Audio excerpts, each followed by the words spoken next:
कैसे हैं आप लोग? उम्मीद करता हूँ अच्छे होंगे। काफ़ी लंबे समय के बाद हम लोग मिले हैं।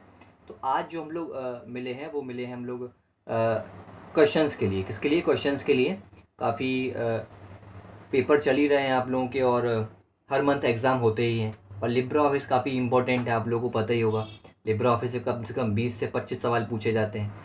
तो आज हम लोग लिब्रा ऑफिस के क्वेश्चंस करने वाले हैं। वैसे मैं आपको एक पीडीएफ भी दे सकता था, मेरे पास यहाँ पे रखा हुआ है अभी। मैं उसका पीडीएफ बना के दे सकता था आपको फ़ोटो खींच के दे सकता था।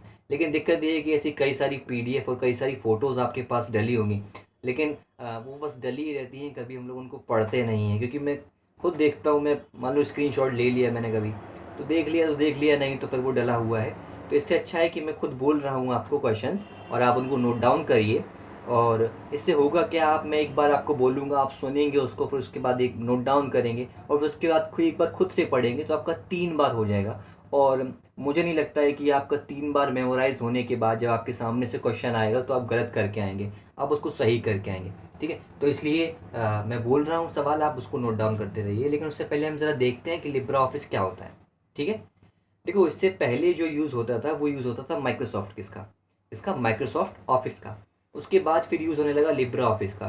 तो माइक्रोसॉफ्ट ऑफिस में 3 सॉफ्टवेयर हैं। कौन कौन से हैं? माइक्रोसॉफ्ट विनवर्ड, फिर है पावर पॉइंट, और तीसरा है एक्सेल। तो इसकी जगह पे जो, देखो दोनों सेम हैं, जो वर्क है इनका वो सेम है, डॉक्यूमेंट तैयार करना। तो जो आपका लिब्रा ऑफिस है, इसमें भी 3 सॉफ्टवेयर हम लोगों को पढ़ने हैं। आपके सिलेबस में लिब्रा ऑफिस है, तो 3 सॉफ्टवेयर कौन कौन से हैं? पहला है आपका राइटर, दूसरा है आपका इम्प्रेस, और तीसरा है आपका कैल्क। ठीक है, तो यहाँ से 3 सवाल बनते हैं। क्या सवाल बनते हैं? कि जो लिब्रा ऑफिस का राइटर है उसको माइक्रोसॉफ्ट में क्या बोलते हैं? माइक्रोसॉफ्ट में लिब्रा ऑफिस का जो राइटर है उसको माइक्रोसॉफ्ट में बोलते हैं हम लोग विनवर्ड। क्या बोलते हैं? Microsoft windward. और जो आपका इम्प्रेस है लिब्रा ऑफिस में, उसको हम लोग माइक्रोसॉफ्ट में बोलते हैं पावर पॉइंट। क्या बोलते हैं? Power point. और जो आपका यहाँ पे कैल्क है लिब्रा ऑफिस में, उसको हम लोग क्या बोलते हैं? माइक्रोसॉफ्ट में बोलते हैं एक्सेल। क्या बोलते हैं? एक्सेल। ठीक है, तो ये 3 हम लोगों ने देखे। तो अब हम लोग आपको सवाल बोल रहे हैं आपको, और आप नोट डाउन करिए। पहला सवाल है आपसे कि अ, जब हम लोग किसी पेज को ब्रेक करते हैं, नोट करो, जब हम लोग किसी पेज को ब्रेक करते हैं तो उसकी शॉर्टकट की क्या होती है? ठीक है, समझो ज़रा सवाल क्या कह रहा है, ज़रा समझो। मान लो आपने एक पेज लिखा पूरा, और उस पेज में आपको बीच में से कहीं से ब्रेक करना है पेज को, यानी बाकी का मटेरियल, उसके नीचे का मटेरियल आपको किसी दूसरे पेज पे लेके आना है। तो उसके लिए आप क्या करो? Control plus enter. किसका? कंट्रोल प्लस एंटर शॉर्टकट की का आप लोग यूज़ कर सकते हैं। तो यही सवाल पूछा जाता है कि पेज ब्रेक करने के लिए किस शॉर्टकट की का इस्तेमाल किया जाता है? तो इसका सही आंसर क्या है? Control plus enter. ठीक है, नेक्स्ट सवाल नोट करो। नेक्स्ट सवाल है कि हम लोग जो पेज यूज़ करते हैं, जब मान लो हम लोग प्रिंट आउट निकालना है हम लोगों को, तो जो हम लोग पेज यूज़ करते हैं, तो उसमें कौन सा पेज यूज़ करते हैं नॉर्मली? ठीक है, तो उसमें जो हम लोग नॉर्मली पेज यूज़ करते हैं वो यूज़ करते हैं A4 साइज़ का पेज। किस साइज़ का पेज? A4 साइज़ का पेज। ठीक है, चलो नेक्स्ट सवाल है। अच्छा, एक सवाल को समझने से पहले एक जरा शब्द को समझते हैं। आप लोगों ने वो सुना है एक्सटेंशन? क्या? एक्सटेंशन। देखो एक्सटेंशन क्या होता है, एक्सटेंशन पहले समझो। देखो दिक्कत ये होती है हम लोगों के साथ, जो भी एग्ज़ाम देने जाते हैं, कि उनको सवाल समझ में नहीं आता है वहाँ पे कि सवाल कहना क्या चाह रहा है। ठीक है, कि सवाल कह क्या रहा है। अगर सवाल मान के चलिए, ये मानिए आप कि अगर आपको सवाल समझ में आ गया तो आप आंसर वहाँ पे सही लगा के आएंगे। लेकिन दिक्कत ये होती है कि ज़्यादातर लोगों को सवाल ही समझ में नहीं आता कि कहना क्या चाह रहा है। और उसमें एक रीज़न ये भी होता है कि हम लोगों को बहुत सारी चीज़ें पता नहीं होती हैं उस सवाल के अंदर। मान लो कुछ शब्द लिखे हैं और उन शब्द का मतलब नहीं पता है, तो फिर हम वो सवाल की सही से पकड़ नहीं पाते और उसका आंसर नहीं दे पाते। तो ऐसे ही यहाँ पे एक शब्द है एक्सटेंशन। क्या है एक्सटेंशन? ज़रा इसको समझो क्या होता है। एक्सटेंशन क्या होता है? जैसे आपकी एक फ़ाइल की फ़ोटो, एक फ़ाइल है फ़ोटो की। किसकी? फ़ोटो की फ़ाइल है। एक ऑडियो है, एक ऑडियो फाइल है, और एक वीडियो फाइल है। 3 फाइल आपके पास, photo file, video file, audio file. Photo file, video file, audio file. अगर आपकी फ़ोटो फाइल है तो उसमें देखना, अपने मोबाइल में भी देखना, तो जो फ़ोटो फाइल होती है उसके आखिरी में लगा होता है डॉट जेपीईजी या डॉट जेपीजी। क्या लगा होता है? डॉट जेपीईजी या डॉट जेपीजी। और जो आपका MP3 होता है वो ऑडियो फाइल का होता है। किसका? देखना, अगर आपकी ऑडियो फाइल है तो उसके बाद में क्या लगा होता है, .mp3, ठीक है। और अगर आपका एक वीडियो फाइल है तो उसके एक्सटेंशन लगा होता है .mp4। और अगर आपकी एक पीडीएफ फाइल है तो उसका एक्सटेंशन लगा होता है .pdf। क्या लगा होता है? .pdf, ठीक है। तो ये इसके एक्सटेंशन होते हैं। अब एक्सटेंशन शब्द का मतलब समझ में आया कि एक्सटेंशन क्या होता है? जो आखिरी में लगा होता है .pdf, .jpeg, .jpg, .mp3, .mp4, ठीक है। तो उनको क्या बोलते हैं हम लोग? एक्सटेंशन बोलते हैं। तो सवाल इसमें एक्सटेंशन से क्या पूछा जाता है? सवाल पूछा जाता है, अब मान लो आपकी एक फ़ोटो है तो आप तो पहचान लोगे ना, .jpg लगा है तो पहचान फ़ोटो है। अब मान लो आपकी एक राइटर की फ़ाइल है। किसकी फ़ाइल है? राइटर की फ़ाइल। तो राइटर की फ़ाइल को आप कैसे पहचानोगे कि ये राइटर की फ़ाइल है? तो इसमें देखो इसके एक्सटेंशन होते हैं। कौन कौन से एक्सटेंशन होते हैं? जब नोट करो इन एक्सटेंशन को। इनमें से एक सवाल पूछा जाता है, अगर आपकी राइटर की फ़ाइल है तो उसका एक्सटेंशन होगा, यानी उस फाइल के बाद में लगा होगा .odt। क्या लगा होगा? .odt। अगर आपकी कैल्क की फाइल है, किसकी फाइल है? कैल्क की फाइल है, तो उसमें लगा होगा .ods। क्या लगा होगा? .ods, ठीक है। अगर आपकी इम्प्रेस की फाइल है तो उसमें लगा होगा .odp। क्या लगा होगा? .odp। और अगर आपकी टेम्पलेट की फाइल है, किसकी फाइल है? आपने एक टेम्पलेट बनाया, अगर वो है तो आपको लगा होगा .ott, ठीक है, OTT। तो ये 4 एक्सटेंशन है, याद रखिएगा, इनसे सवाल पूछे जाते हैं। नेक्स्ट सवाल है कि अगर मान लो हम लोगों को एक नया डॉक्यूमेंट बनाना है, ठीक है, तो उसके लिए शॉर्टकट की क्या होगी? Ctrl+N। अगर हम लोगों को एक नया टेम्पलेट बनाना है, नोट कर लो, अगर हम लोगों को एक नया टेम्पलेट बनाना है तो इसकी शॉर्टकट की होती है Ctrl+Shift+N। इस सवाल काफ़ी बार पूछा जाता है चौंकाने के लिए कि टेम्पलेट बनाने की शॉर्टकट की क्या होती है? Ctrl+Shift+N, ठीक है। नेक्स्ट सवाल नोट करो। अच्छा, एक सवाल पूछा जाता है कि आपका प्रिंट प्रीव्यू की शॉर्टकट की क्या होती है? किसकी? Print preview. प्रिंट प्रीव्यू होता है क्या, ज़रा समझते हैं। देखो, हम लोग जब प्रिंट निकालते हैं तो आपने कई बार देखा होगा, हमने मान लो एक कागज़ से प्रिंट निकाला तो उस कागज़ में हमारी कई सारी लाइनें कट जाती हैं, वो प्रिंट होके ही नहीं आती हैं, वो कट जाती हैं। तो ऐसा ना हो इसलिए हम लोग उसमें एक ऑप्शन दिया रहता है प्रिंट प्रीव्यू। तो हम लोग उसमें पहले देख सकते हैं कि हमारा प्रिंट निकलेगा कैसा, ठीक है। कोई हमारी लाइन कट तो नहीं रही है, कोई मटेरियल मेरा छूट तो नहीं रहा है, ठीक है। तो उससे प्रिंट प्रीव्यू से हम लोग ये सब चीज़ें देखते हैं। तो प्रिंट प्रीव्यू की शॉर्टकट की क्या होती है? प्रिंट प्रीव्यू की शॉर्टकट की होती है Ctrl+Shift+O। क्या होती है? Ctrl+Shift+O। और प्रिंट करने की शॉर्टकट क्या होती है? प्रिंट करने की शॉर्टकट की होती है Ctrl+P, ठीक है। नोट कर लो इन दोनों को। अच्छा, फिर आती है आपकी एक नॉर्मल सेव करने के लिए शॉर्टकट की क्या होती है? तो सेव करने के लिए आपकी जो शॉर्टकट की होती है वो होती है Ctrl+S। और सेव एज करने के लिए आपकी क्या शॉर्टकट की होती है? Ctrl+Shift+S। इन सबको आप अपने कंप्यूटर में यूज़ करके देखिए प्रैक्टिकल के टाइम, ठीक है। तो आपको अंदाज़ा रहेगा कि क्या बात कर रहे हैं ऐसा। चलो, फिर आता है आपका कि लिब्रा ऑफिस में, ठीक है, लिब्रा ऑफिस में जब आप मान लो लिब्रा ऑफिस को ओपन करते हैं तो अच्छा, जब आप इस सवाल को पढ़ेंगे तो कैसे आएगा कि लिब्रा ऑफिस में बाई डिफ़ॉल्ट फ़ॉन्ट साइज़ कितना होता है, ठीक है। क्या सवाल आएगा? By default. इसका मतलब बाई डिफ़ॉल्ट का मतलब क्या होता है? अब देखो, बाई डिफ़ॉल्ट शब्द आया ना, अब अगर ये आपको नहीं पता हो तो आपको सवाल समझ में नहीं आएगा क्या कह रहा है। तो बाई डिफ़ॉल्ट का मतलब क्या होता है? जब आप अपने फाइल को ओपन करते हो या आप अपने डॉक्यूमेंट को ओपन करते हो या आप लिब्रा ऑफिस राइटर को ओपन करते हो तो उस समय, यानी जैसे ही ओपन किया उसी समय, इसी को बोलते हैं बाई डिफ़ॉल्ट, ठीक है, ऑटोमेटिक। यानी जब आप लिब्रा ऑफिस राइटर को ओपन करते हो तो उस समय आपका फ़ॉन्ट साइज़ कितना होता है? तो उस समय जो आपका फ़ॉन्ट साइज़ होता है वो होता है आपका 12। कितना होता है? 12, ठीक है। और फिर आता है कि लिब्रा ऑफिस राइटर में मैक्सिमम फ़ॉन्ट साइज़ कितना होता है? तो मैक्सिमम फ़ॉन्ट साइज़ होता है 96। कितना होता है? 96। दोनों क्वेश्चन याद रखिएगा। फिर आता है एक आपका सवाल जो पूछा जाता है, वो पूछा जाता है कि लिब्रा ऑफिस राइटर में जूम, जूम बहुत इंपॉर्टेंट है, याद रखना। लिब्रा ऑफिस राइटर में कम से कम जूम कितना पाया जाता है? जूम मतलब फ़ोटो जूम करके देखते हैं ना, जूम करके, ठीक है। तो जूम करके देखते हैं। तो लिब्रा ऑफिस राइटर में कम से कम जूम कितना पाया जाता है? तो वो पाया जाता है 20%। कितना? 20%।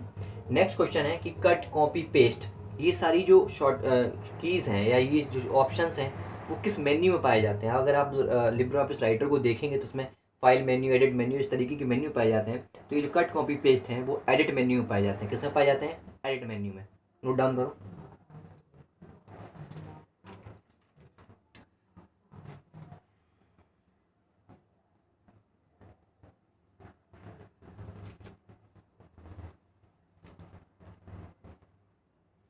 अच्छा, फिर उसके बाद एक सवाल पूछा जाता है, बहुत आसान सा सवाल है कि पेस्ट करने के लिए शॉर्टकट की क्या होती है? तो पेस्ट करने के लिए शॉर्टकट की होती है, वो होती है कंट्रोल प्लस वी, यूवी वाली वी, सबको ही पता है। खास बात क्या है इसमें?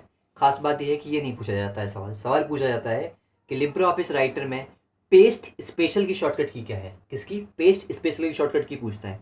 तो पेस्ट स्पेशल की शॉर्टकट की है control plus shift plus V, control plus shift plus V. ठीक है, नोट डाउन करो इसको।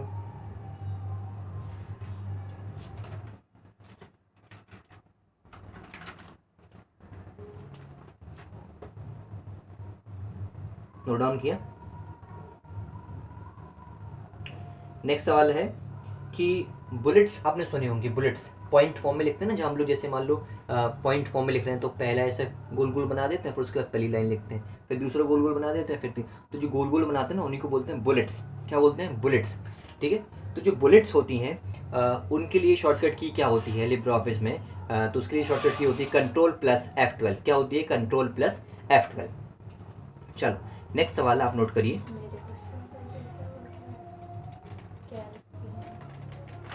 नेक्स्ट सवाल है आपसे, अच्छा कैल्क में, किसमें? कैल्क में मैक्सिमम जूम कितना होता है? तो कैल्क में जो मैक्सिमम जूम होता है वो होता है आपका 500%। ठीक है, 500। ठीक है, कितना होता है? 500।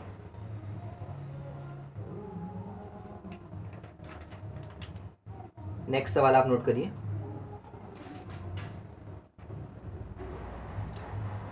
नेक्स्ट सवाल है आपसे कि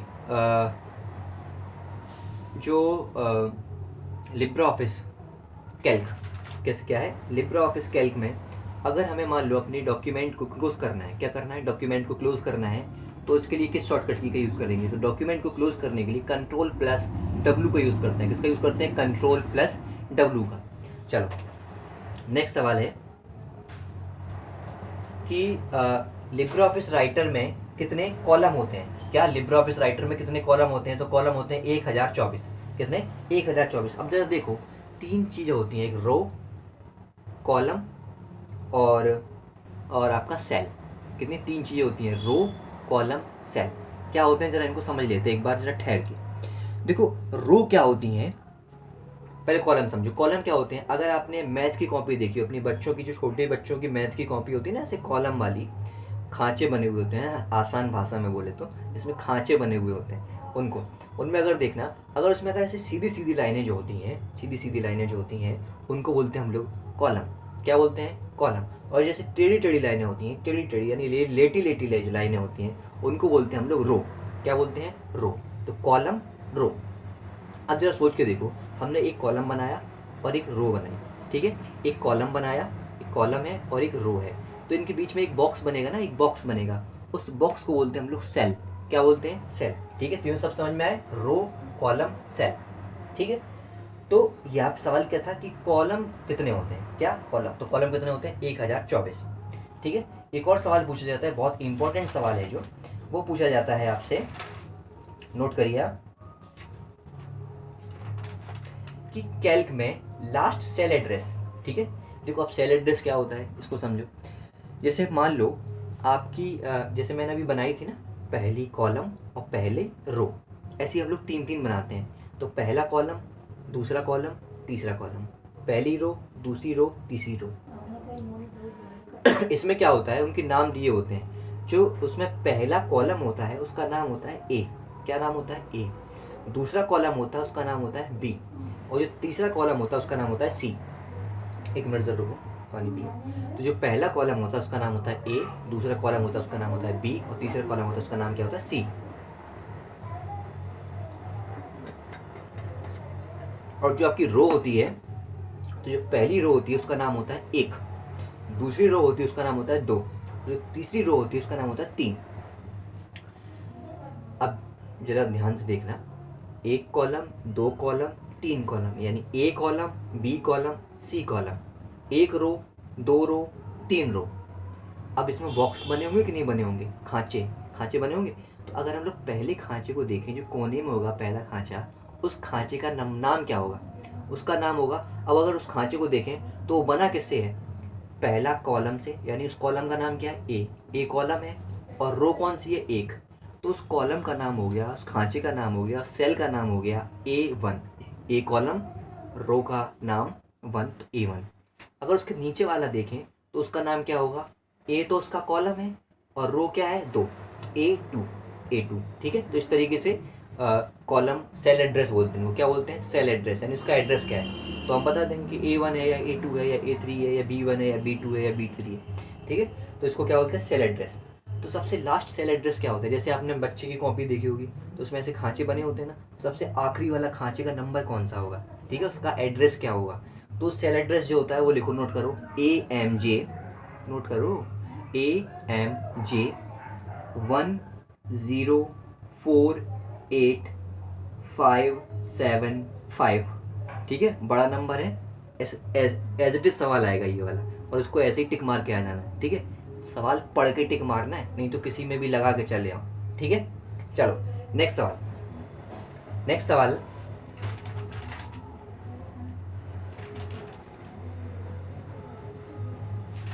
नेक्स्ट सवाल है आपसे, नेक्स्ट सवाल जो है वो है आपका इम्प्रेस से। किससे, इम्प्रेस से।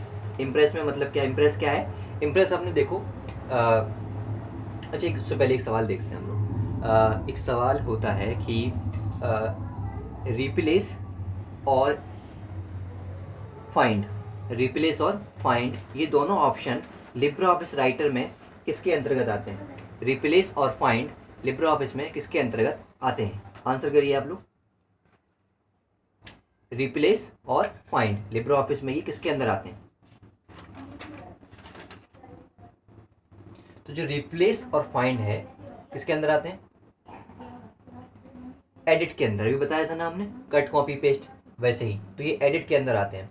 तो इनका काम क्या होता है, इनका काम होता है, देखो आपको पता है रिप्लेस का मतलब क्या होता है, रिप्लेस का मतलब होता है कि किसी भी शब्द की जगह पे या किसी की भी जगह पे दूसरे को बैठाना। ठीक है, रिप्लेस यानी उसका प्लेस चेंज कर देना।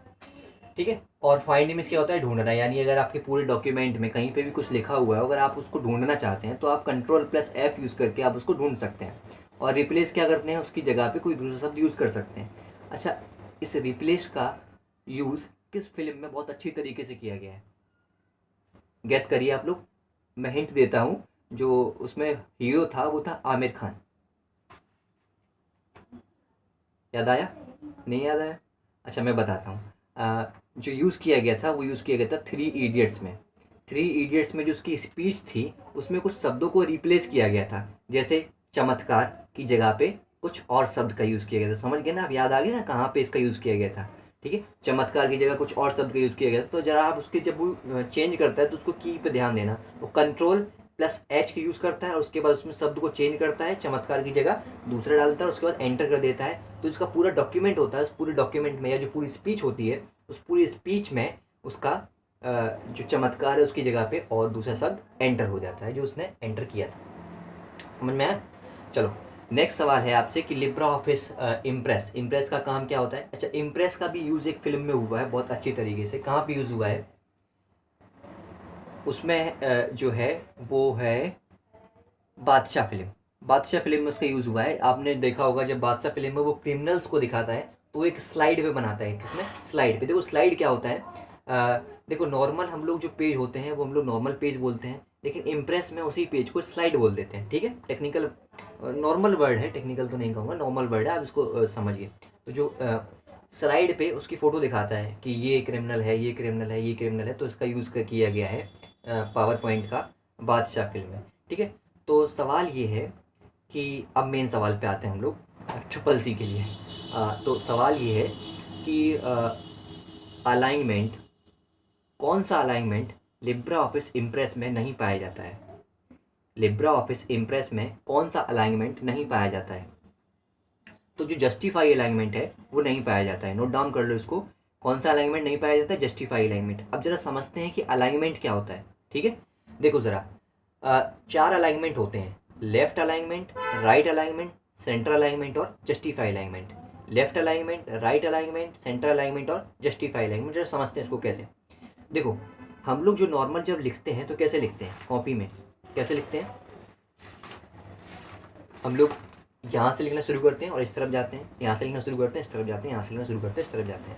यानी हम लोग लेफ़्ट साइड से लिखते हैं, किस साइड से, लेफ़्ट साइड से लिखते हैं और राइट साइड की तरफ जाते हैं। लेफ्ट साइड से लिखते हैं, राइट साइड की तरफ जाते हैं, लेफ्ट साइड से लिखते हैं, राइट साइड की तरफ जाते हैं। लेकिन जो उर्दू है वो किस तरीके से लिखी जाती है, राइट साइड से लिखी जाती है, लेफ्ट साइड की तरफ जाते हैं, राइट साइड से लिखी जाती है, लेफ्ट साइड की तरफ, राइट से जाते हैं लेफ्ट की तरफ, ठीक है। लेकिन अगर आप लोग उन पे देखो ज़रा, जो कविताएं वगैरह लिखते हैं कभी, वो कैसे लिखते हैं, सेंटर में लिखते हैं, बिल्कुल उनकी कविताएं सेंटर में चलती हैं, है ना, सेंटर में, बीचों बीच। तो ये 3 अलाइनमेंट आप समझो।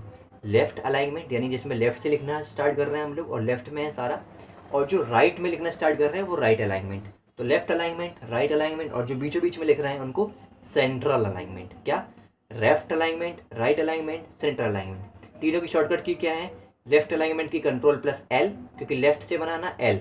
राइट अलाइनमेंट की कंट्रोल प्लस आर, क्योंकि आर बना है ना राइट से। सेंट्रल अलाइनमेंट की कंट्रोल प्लस सी नहीं ई, क्योंकि सी तो हमने कॉपी को दे दी पहले, तो कंट्रोल प्लस ई, सेंट्रल अलाइनमेंट, ठीक है। और उसके बाद एक और अलाइनमेंट होता है जस्टिफाई अलाइनमेंट। जस्टिफाई अलाइनमेंट में क्या होता है कि नॉर्मली जिस तरीके से होना चाहिए उस तरीके से वो उसको कर देता है, जस्टिफाई करके ऑटोमेटिक कर देता है, तो जस्टिफाई अलाइनमेंट, ठीक है। चलो, तो उसका देख लिया ना, क्या justify alignment Libre office impress में नहीं पाया जाता है। नेक्स्ट सवाल, नोट कर रहे हो कि नहीं कर रहे हो। नेक्स्ट सवाल है कि अगर आपको डबल अंडरलाइन करना है, क्या करना है, डबल अंडरलाइन करना है, तो उसके लिए शॉर्टकट की क्या है, डबल अंडरलाइन के लिए शॉर्टकट की है कंट्रोल प्लस डी। क्या है, कंट्रोल प्लस डी। चलो नेक्स्ट सवाल। अच्छा, जैसे हम लोग जब आपने कई बार लिब्रे ऑफिस कैल्क में फॉर्मूला जब हम लोग इंसर्ट करते हैं तो उसमें कई बार उसमें हैश हैश हैश लिख के आ जाता है, हैश समझते हैं ना, हैश टैग। तो कई बार हैश टैग बन के आ जाते हैं कई सारे, वो क्यों आते हैं, वो इसलिए आते हैं क्योंकि उसमें एरर पाई जाती है। क्या पाई जाती है, एरर। एरर यानी गलती, यानी आपने फॉर्मूला कुछ गलत लगा दिया है, तो इस वजह से उसमें क्या आ जाता है, hash tag hash tag hash tag hash tag बन के आ जाता है। तो सवाल पूछा जाएगा कि अगर एरर है तो उसमें निम्नलिखित में से कौन सा एक चिन्ह बन के आएगा, तो हैश टैग उसमें आप टिक कर दीजिएगा, ठीक है। नेक्स्ट सवाल,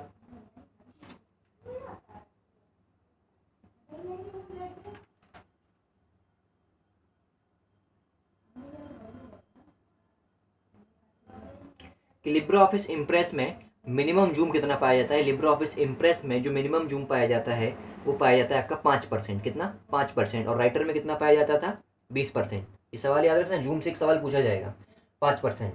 और मैक्सिमम कितना पूछे, मैक्सिमम कितना जूम होगा, 3000। कितना, 3000, ठीक है। अच्छा, एक नेक्स्ट सवाल पूछा जाता है आपसे, नोट कर रहे हो कि नहीं कर रहे हो। नेक्स्ट सवाल पूछा जाता है कि जब मान लो किसी फाइल को हम लोग जब सेव कर रहे हैं बाय डिफ़ॉल्ट, बाय डिफ़ॉल्ट का मतलब पता है ऑटोमेटिक, यानी नॉट नॉर्मली हम लोग जब फाइल को सेव कर रहे हैं तो उसका फाइल का नेम क्या होगा, तो जो फाइल का नेम होता है वो होता है अनटाइटल 1। क्या होता है, अनटाइटल 1 पूछा जाता है, नोट डाउन करो इसको।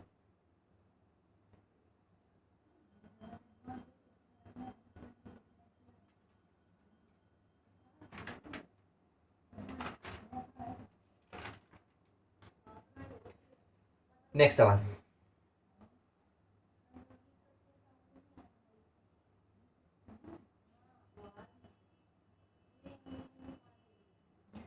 देखो जैसे टेक्स्ट बॉक्स, यानी आपने देखा होगा एक बॉक्स लेते हैं हम लोग जिसमें अगर हमें कुछ लिखना है, तो टेक्स्ट बॉक्स के लिए शॉर्टकट की क्या होती है, तो टेक्स्ट बॉक्स के लिए शॉर्टकट की होती है F2। फंक्शन की जो होती है F2, ठीक है। कई बार मैंने देखा है, मैंने कहा कि अगर F2 प्रेस करो तो F और न्यूमेरिक की में से 2, वो वाला F2 नहीं, फंक्शन की में एक होता है F2, वहाँ पे जाके करेंगे, ठीक है। मिलते हैं हम लोग अगली क्लास में कुछ और ऐसे ही क्वेश्चंस के साथ, ठीक है। और हो सकता है इंटरनेट के भी क्वेश्चन हो सकते हैं, या हो सकता है कि इसी से कुछ जो हमारी क्वेश्चंस होते हैं, सॉल्विंग क्वेश्चंस कैल्क से, वो हो सकते हैं। तो मिलते हैं हम लोग अगली वीडियो में, तब तक के लिए धन्यवाद।